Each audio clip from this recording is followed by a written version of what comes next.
It is my privilege to welcome to the Palace of Westminster the President of my mother's country, my lords, ladies and gentlemen, Mr. President Reagan.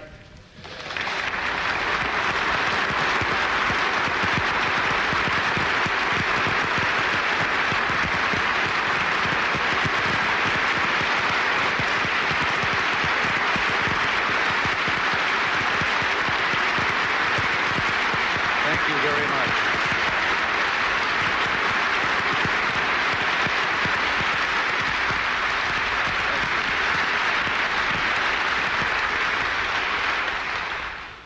My Lord Chancellor, Mr. Speaker, the journey of which this visit forms a part is a long one. Already it has taken me to two great cities of the West, Rome and Paris, and to the Economic Summit at Versailles. And there, once again, our sister democracies have proved that even in a time of severe economic strain, free peoples can work together freely and voluntarily to address problems as serious as inflation, unemployment, trade, and economic development in a spirit of cooperation and solidarity. Other milestones lie ahead. Later this week in Germany, we and our NATO allies will discuss measures for our joint defense and America's latest initiatives for a more peaceful, secure world through arms reductions. Each stop of this trip is important, but among them all, this moment occupies a special place in my heart and in the hearts of my countrymen. A moment of kinship and homecoming in these hallowed halls. Speaking for all Americans, I want to say how very much at home we feel in your house. Every American would, because this is, as we have been so eloquently told, one of democracy's shrines. Here, the rights of free people and the processes of representation have been debated and refined. It has been said that an institution is the lengthening shadow of a man. This institution is the lengthening shadow of all the men and women who have sat here and all those who have voted to send representatives here.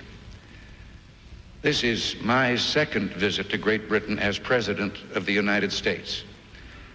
My first opportunity to stand on British soil occurred almost a year and a half ago when your Prime Minister graciously hosted a diplomatic dinner at the British Embassy in Washington. Mrs. Thatcher said then that she hoped I was not distressed to find staring down at me from the grand staircase a portrait of His Royal Majesty, King George III. She suggested it was best to let bygones be bygones, and in view of our two countries' remarkable friendship in succeeding years, she added that most Englishmen today would agree with Thomas Jefferson that, quote, a little rebellion now and then is a very good thing, unquote. Well, from here, I will go on to Bonn and then Berlin, where there stands a grim symbol of power untamed, the Berlin Wall. That dreadful gray gash across the city is in its third decade. It is the fitting signature of the regime that built it. And a few hundred kilometers behind the Berlin Wall, there is another symbol. In the center of Warsaw, there is a sign that notes the distances to two capitals. In one direction, it points toward Moscow. In the other, it points toward Brussels, headquarters of Western Europe's tangible unity. The marker says that the distances from Warsaw to Moscow and Warsaw to Brussels are equal. The sign makes this point. Poland is not east or west. Poland is at the center of European civilization. It has contributed mightily to that civilization. It is doing so today by being magnificently unreconciled to oppression. Poland's struggle to be Poland and to secure the basic rights we often take for granted demonstrates why we dare not take those rights for granted.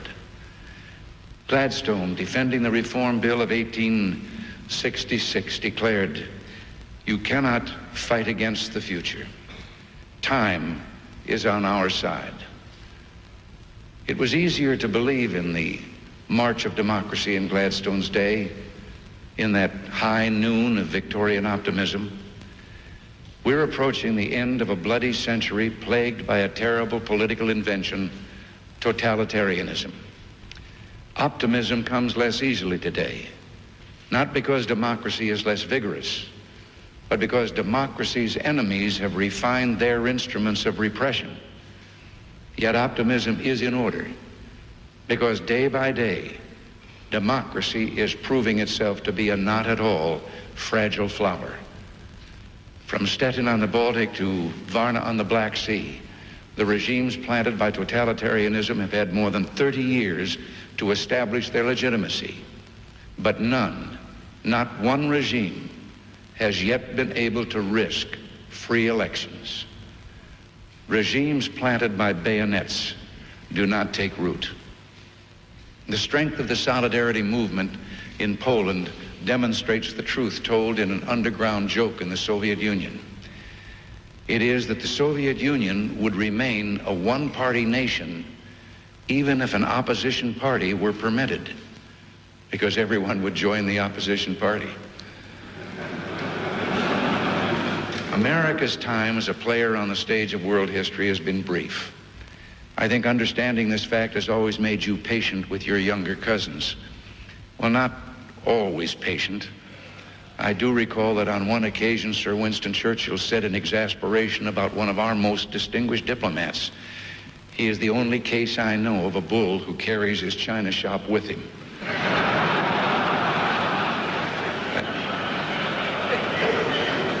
But witty as Sir Winston was, he also had that special attribute of great statesmen, the gift of vision, the willingness to see the future based on the experience of the past. It is this sense of history, this understanding of the past, that I want to talk with you about today.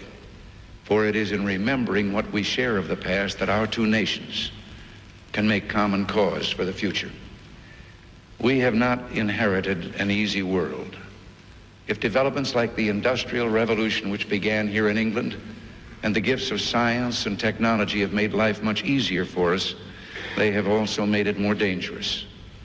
There are threats now to our freedom, indeed to our very existence, that other generations could never even have imagined. There is first the threat of global war. No president, no Congress, no prime minister, no parliament can spend a day entirely free of this threat. And I don't have to tell you that in today's world, the existence of nuclear weapons could mean, if not the extinction of mankind, then surely the end of civilization as we know it. That's why negotiations on intermediate-range nuclear forces, now underway in Europe, and the START talks, Strategic Arms Reduction talks, which will begin later this month, are not just critical to American or Western policy, they are critical to mankind. Our commitment to early success in these negotiations is firm and unshakable, and our purpose is clear: reducing the risk of war by reducing the means of waging war on both sides.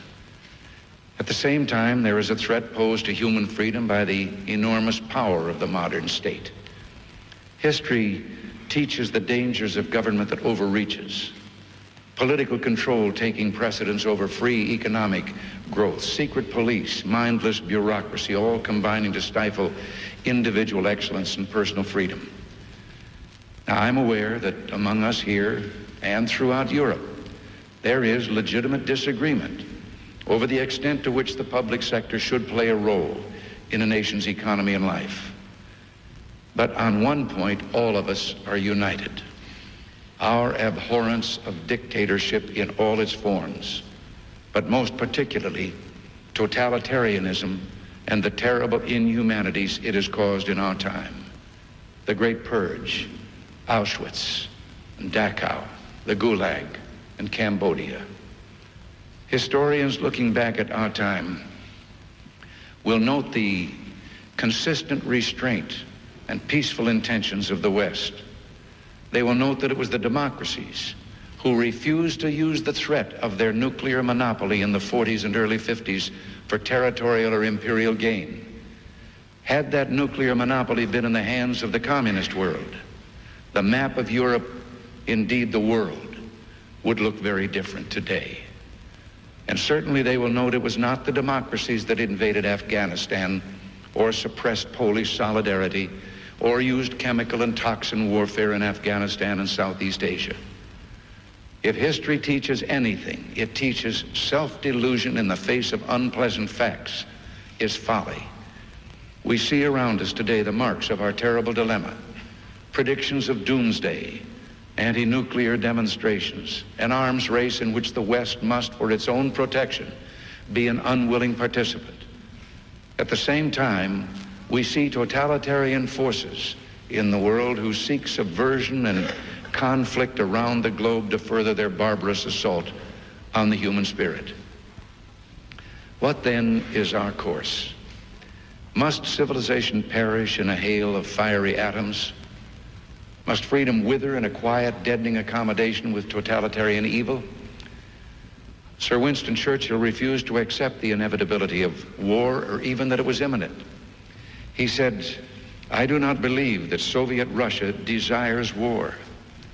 What they desire is the fruits of war and the indefinite expansion of their power and doctrines. But what we have to consider here today, while time remains, is the permanent prevention of war and the establishment of conditions of freedom and democracy as rapidly as possible in all countries." Well, this is precisely our mission today, to preserve freedom as well as peace. It may not be easy to see, but I believe we live now at a turning point. In an ironic sense, Karl Marx was right. We are witnessing today a great revolutionary crisis, a crisis where the demands of the economic order are conflicting directly with those of the political order. But the crisis is happening not in the free, non-Marxist West, but in the home of Marxist-Leninism, the Soviet Union. It is the Soviet Union that runs against the tide of history by denying human freedom and human dignity to its citizens. It also is in deep economic difficulty. The rate of growth in the national product has been steadily declining since the 50s and is less than half of what it was then. The dimensions of this failure are astounding. A country which employs 1/5 of its population in agriculture is unable to feed its own people. Were it not for the private sector, the tiny private sector tolerated in Soviet agriculture, the country might be on the brink of famine. These private plots occupy a bare 3% of the arable land, but account for nearly 1/4 of Soviet farm output and nearly 1/3 of meat products and vegetables. Over-centralized, with little or no incentives, year after year, the Soviet system pours its best resource into the making of instruments of destruction. The constant shrinkage of economic growth combined with the growth of military production is putting a heavy strain on the Soviet people. What we see here is a political structure that no longer corresponds to its economic base, a society where productive forces are hampered by political ones. The decay of the Soviet experiment should come as no surprise to us. Wherever the comparisons have been made between free and closed societies, West Germany and East Germany, Austria and Czechoslovakia, Malaysia and Vietnam, it is the democratic countries that are prosperous and responsive to the needs of their people. And one of the simple but overwhelming facts of our time is this: of all the millions of refugees we've seen in the modern world, their flight is always away from, not toward, the communist world. Today on the NATO line, our military forces face east to prevent a possible invasion. On the other side of the line, the Soviet forces also face east to prevent their people from leaving. The hard evidence of totalitarian rule has caused in mankind an uprising of the intellect and will. Whether it is the growth of the new schools of economics in America or England, or the appearance of the so-called new philosophers in France, there is one unifying thread running through the intellectual work of these groups: rejection of the arbitrary power of the state, the refusal to subordinate the rights of the individual to the superstate, the realization that collectivism stifles all the best human impulses. Since the Exodus from Egypt, historians have written of those who sacrificed and struggled for freedom. The stand at Thermopylae, the revolt of Spartacus, the storming of the Bastille, the Warsaw Uprising in World War II. More recently, we've seen evidence of this same human impulse in one of the developing nations in Central America. For months and months, the world news media covered the fighting in El Salvador. Day after day, we were treated to stories and film slanted toward the brave freedom fighters battling oppressive government forces in behalf of the silent, suffering people of that tortured country. And then one day, those silent, suffering people were offered a chance to vote, to choose the kind of government they wanted.